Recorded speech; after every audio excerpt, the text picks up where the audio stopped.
Cuando pensamos en religiones o grupos religiosos fuera de lo común, muchas veces imaginamos culturas de otros países o movimientos modernos de redes sociales.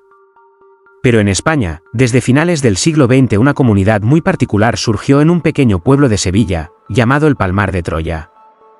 Allí se fundó un grupo que con el tiempo acabaría llamándose a sí mismo una iglesia propia, con papas, obispos y normas propias, completamente separada de la Iglesia católica tradicional. Este grupo es conocido como la Iglesia Cristiana Palmariana de los Carmelitas de la Santa Faz y para muchos analistas es una secta religiosa con rasgos muy cerrados y autoritarios.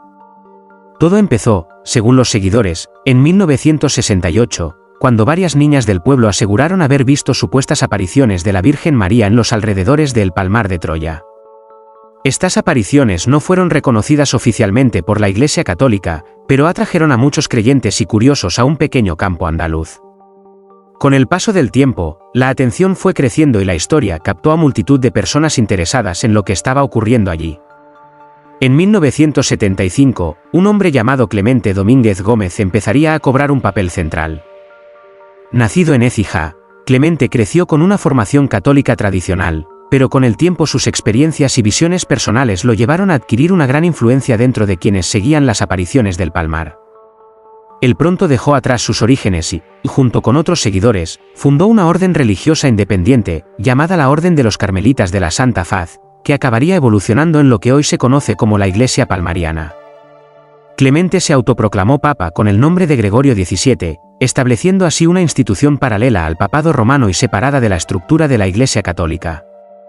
La Iglesia Palmariana se caracteriza por una doctrina y unas normas muy estrictas, alejadas de la religión católica tradicional.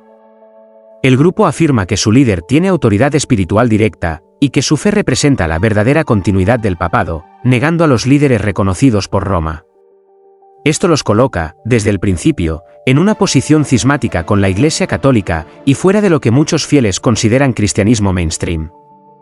Con el tiempo, la comunidad llamó la atención no solo por sus creencias, sino también por las normas de control y aislamiento que imponía a sus miembros.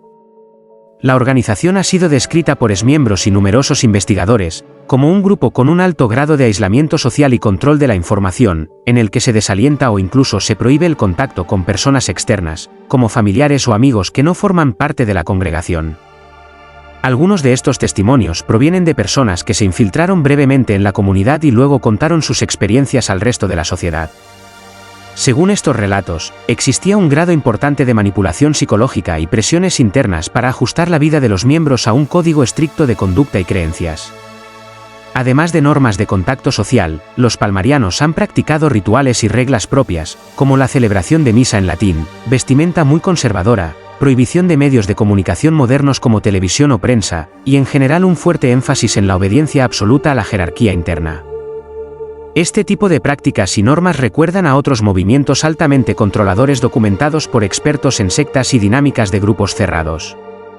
A lo largo de las décadas, la Iglesia Palmariana también ha sido objeto de críticas y controversias por parte de exmiembros, periodistas y analistas, muchas de las cuales han circulado en medios de comunicación y documentales. Algunos exmiembros contaron historias de abusos, estafas económicas y manipulación emocional. Incluso hubo quienes describieron en reportajes cómo las decisiones internas no solo afectaban la vida espiritual, sino también la economía y la autonomía personal de los feligreses. También se cuenta que algunos de los papas palmarianos adoptaron decisiones y títulos extravagantes, excomulgar a monarcas o lanzar mensajes contrarios a la Iglesia católica tradicional.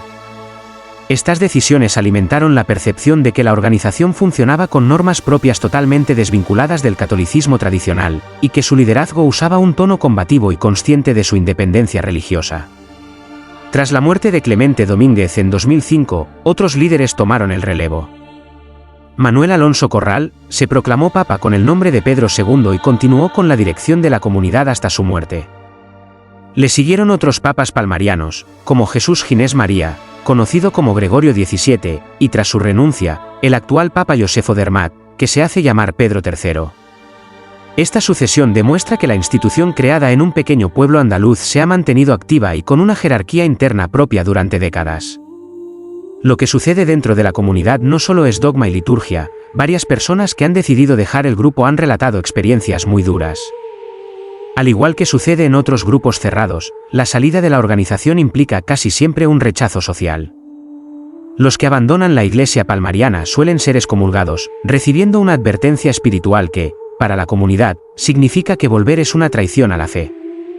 Pero en la práctica, esto suele traducirse en aislamiento de familiares y conocidos aún dentro del grupo, pérdida de comunidad y un impacto emocional importante, especialmente si la persona había pasado muchos años dentro del movimiento.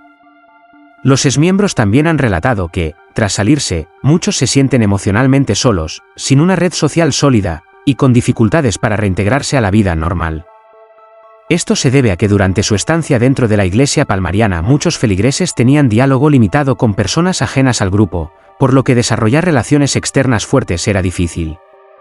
Cuando alguien decide irse o es expulsado, esa estructura social desaparece de golpe, lo que puede generar sentimientos de abandono, ansiedad o confusión.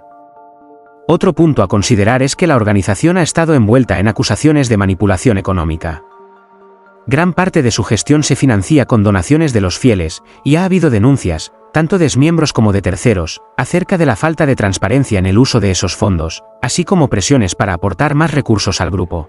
Esto, combinado con el aislamiento social que promueve la Iglesia, ha sido motivo de gran crítica y ha reforzado la percepción de que se trata de un movimiento cerrado y autoritario más que de una simple congregación religiosa alternativa. A pesar de todo esto, es importante reconocer que dentro de la organización hay personas que creen sinceramente en lo que hacen, y que consideran que la Iglesia palmariana representa una forma legítima de vivir su fe y su espiritualidad. Como en muchos contextos religiosos, la experiencia de cada individuo puede variar ampliamente dependiendo de sus circunstancias personales y de su nivel de compromiso con las enseñanzas internas. Hoy, la Iglesia palmariana sigue activa, con una basílica impresionante que sirve como centro de operaciones y que ha sido construida con el tiempo gracias a las aportaciones y la dedicación de sus seguidores. Para los fieles, este sitio es una señal de fe y de devoción. Para los críticos, es un símbolo de cómo las creencias pueden transformarse en estructuras cerradas y difíciles de abandonar. La historia del Palmar de Troya es una mezcla compleja de fe, liderazgo carismático, control social y consecuencias personales profundas para quienes forman parte, y para quienes intentan salir, de una comunidad religiosa que ha generado tanto devoción como controversia.